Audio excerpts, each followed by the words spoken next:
In this video I will be discussing if Seth Rollins is truly a top-tier guy, or if he's just a B-plus player. When The Shield arrived on the main roster in 2012, they quickly became the hottest thing at the time, destroying people left and right. They also quickly became champions, with Ambrose becoming the United States champion, and Rollins and Reigns becoming tag champions, but the whole point of The Shield was to make Roman Reigns look good. The company wanted Roman to be their next guy, so they had two wrestlers, who knew what they were doing, make Roman look good, and Roman learned his craft pretty quickly. The Shield was also created by CM Punk, to be his bodyguards in kayfabe. When Seth turned his back on The Shield, won Money in the Bank, and cashed in at WrestleMania 31 to become the WWE Champion, he was never really the guy. WWE was still pushing John Cena, and Seth's title reign was basically surrounded by corporate Kane and the Authority. Yes, Seth was having good matches, but nothing that was blowing people's minds. Plus his mic skills were not holding up with him as the top champion. His two most known matches was with Cena, where Jon Stewart interfered in the finish, and his match with Sting temporarily ended Sting's career.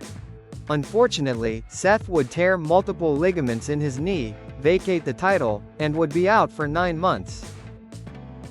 Seth would return in 2016 to regain the WWE title off of Roman Reigns, but gets cashed in on minutes later by Dean Ambrose. He would then go on to fight for the inaugural Universal title, but loses to Finn Balor. He would then fight for the Universal title again, but then gets betrayed by Triple H. They would then go on to have a pretty weak feud that led to a forgettable WrestleMania match. Then he would join forces with Ambrose to become tag champs for some reason. I don't know why Seth turned face, when nobody was really behind him as one. Everyone liked Ambrose way more. In 2018 Seth became the Intercontinental Champion, and he would start a feud with Dolph Ziggler. Fans were supposedly clamoring for them to main event Extreme Rules because they're these great wrestlers supposedly. So they main event the PLE, and the crowd did not care whatsoever for their match. Seth and Dolph are very good wrestlers, but not to the extent where they have the magic to main event shows. Seth would win the 2019 Rumble and become Universal Champion twice that year. He would also team with Becky Lynch a couple of times, and they had awful on-screen chemistry. Then he would feud with The Fiend, and it was awful. It was some of the worst matches of the 21st century, and it even forced Rollins to turn heel. Rollins would form a faction as the Messiah, and he would call Theory, Murphy, and the Authors of Pain his disciples. He didn't really do anything with this faction, and the other guys didn't benefit whatsoever from being by the side of Seth. Rollins is also not convincing at being menacing. He just talks the same all the time and doesn't change his demeanor to sound compelling. He would then feud with Edge, and it was fine. His feud with Roman was short and fine, and his feud with Cody had great matches. But the goal is to push Cody because he's just better at being the top guy. In 2023 Rollins would become the inaugural World Heavyweight Champion and would hold the title for a while. His feuds were fine and his matches were good, not great. The title was just created to give B-listers something to do above the mid-card.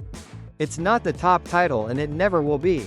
Rollins would turn heel, join forces with Paul Heyman, and form the Vision with Braun Breaker, Bronson Reed, and somewhat Becky Lynch. The purpose of the faction is to catapult Breaker to the main event scene, but he was already over with the crowd, so there was no need to do that. Rollins never really explained why he joined with Heyman, and him leading another faction to do pretty much nothing just shows how Seth is just not that good. Yeah, he won the Money in the Bank and the world title in a very predictable way, but there was no point to this faction, and it was always destined to fail. Seth would end up injuring his shoulder and then got kicked out of the group.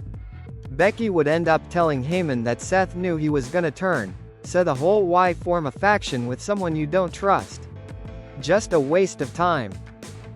Listen, even if I was the biggest Seth Rollins fan, I would be honest and say no, he's not a top-level guy like Roman, Cody, or Punk. Rollins said one time in an interview that he was never given the ball. He was given the top title twice in 2019 and nobody cared. People just wanted the title off of Brock. Plus his mic skills are always the same demeanor, his in-ring is nothing spectacular, he doesn't have that magic to get the fans really emotional or make the fans really hate him.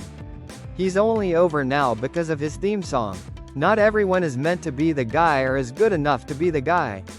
He's been pushed for like 10 years straight now and hasn't revolutionized anything. He has the same character as the Authority, one just sub-genres of it. Seth is just not a top-tier guy and he will never be one. What do you guys think? Is Seth Rollins a top-level guy? Please comment, like, share, and subscribe for more content like this.